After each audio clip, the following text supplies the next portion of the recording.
How soon until we'll find out if we're able to force hearings in the House? Well, here's what I've said.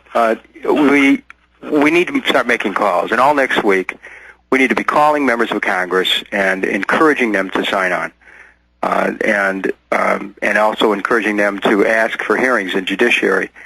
I'm going to be meeting with the chairman of Judiciary and also with members of the Judiciary Committee, providing them with backup documentation for the charges that are in the articles. And I feel it's important that they have a little bit of time to be able to read them and digest them and make a decision.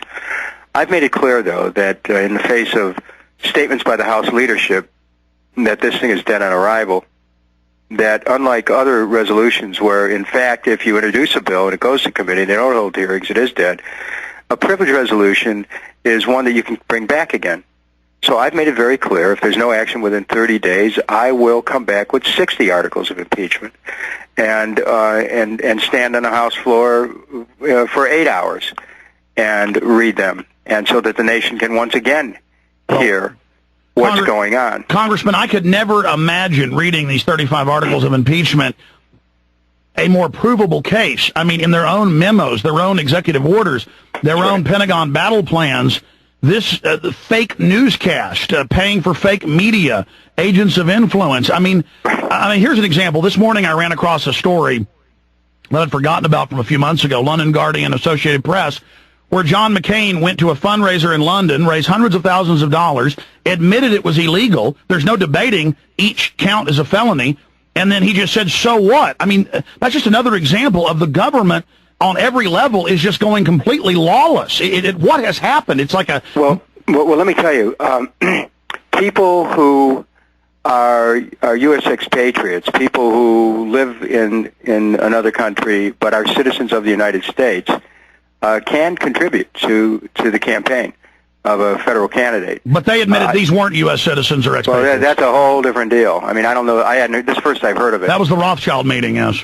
Wow. Well, but, my concern here is that in upholding the rule of law, we are basically correcting the direction of our ship of state. That's it. We're complicit if we don't do what you're doing right now. We have a moral obligation to get behind Dennis Kucinich. Yeah, Alex, I appreciate that. I also want to say that I've just had my office check the impeachment resolution with respect to Vice President Cheney had 27 co-sponsors. Okay. Our bill that we've just introduced, and people had to put their name in as they, were leaving for the break for the weekend. We have 3, so good. That by next week, I'm confident as people hear from their constituents around the country that they'll come back and sign on. Congressman, with trillions missing from the Pentagon, $3 trillion spent on the war, you haven't heard the clip, but we played it earlier, of Michael Reagan saying that 9/11 truthers should be taken out summarily and killed without trials, and he said, I will pay for the bullets. And I'm seeing similar rhetoric from these neocons in talk radio. It seems like they're cornered now and that they're more dangerous than ever. Can you speak? I mean, are you getting a sense, because you're up there in the catbird seat in Congress, that things are coming to a head right now? Our country, these events over the last 7 years have really divided our country, and we need to find a way to unite. We can unite in truth. We need to understand that there's just deep concern that people have on all sides that things are unfair and that people are being unfairly accused. Well, that's why we need hearings to bring it all out. Well, you've been championing the fact that we have the EPA report that the dust was deadly and they covered it up. Now they've had to basically admit a lot of that in scientific studies, and we're called traitors for even saying we should give health care to the firemen and police. Well, I felt you're correct in what you just said, but I will say this, that I feel strongly enough about bringing out the truth about 9/11 that I brought forth articles that for the first time make 9/11 truth a serious discussion in articles of impeachment. The obstruction of the investigation into the attacks of 9/11, the fact that there were the administration repeatedly ignored and failed to respond to high-level intelligence warnings of a planned attack. You've got them there, and they were caught lying to Congress on that.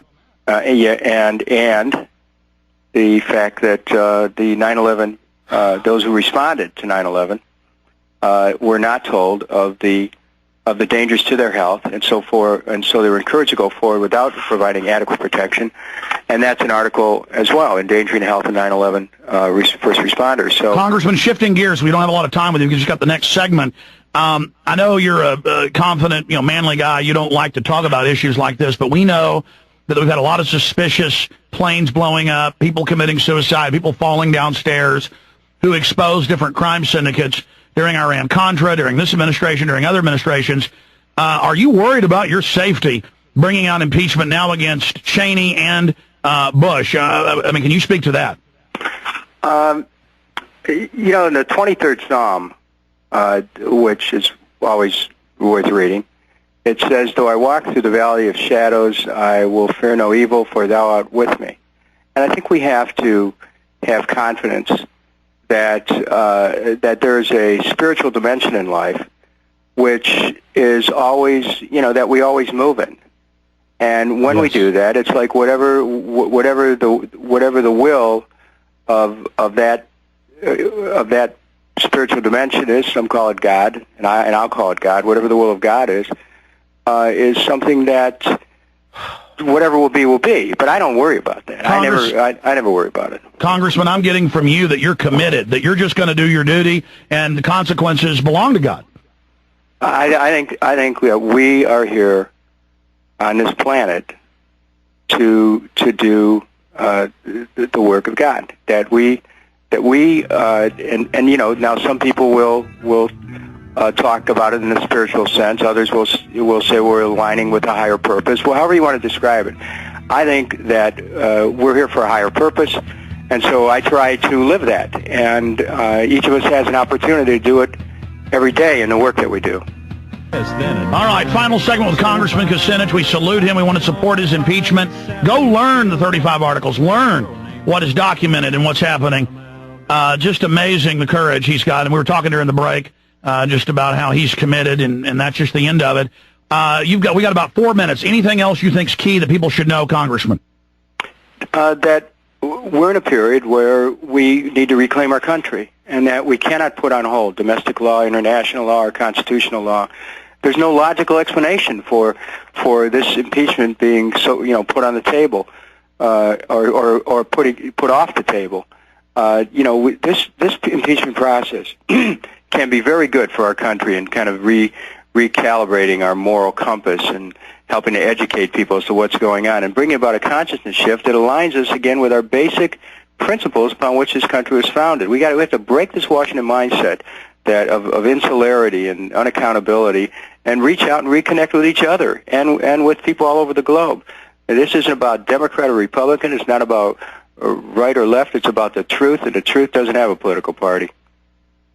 Well, Congressman, I totally agree with you on that. We were talking during the break about how they're acting like cornered rats, but that shows that we're really having success here. And when you talk about how this is the right thing to do, it is a fight between good and evil. There's no doubt true evil has reared its head in our time, in our country, and I don't see how anybody out there would not get off the fence. What are some of the basic things that average Joes can do? I mean, go when their congressman or woman is in the local district. First, it is important that everyone reads these articles because we need to be conversant in what the issues are. The next thing is call your member of Congress and ask that member to read the articles, and after doing so, to sign on to House Resolution 1258.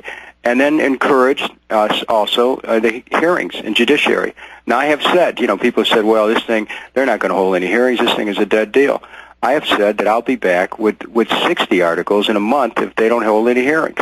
We're not going to let this go. This is not going to go away. We're going to continue in our efforts to save this country from this calamity of deception and of anti-democratic behavior and destruction of the law, international law as well as domestic, and the destruction of our Constitution. I believe in America.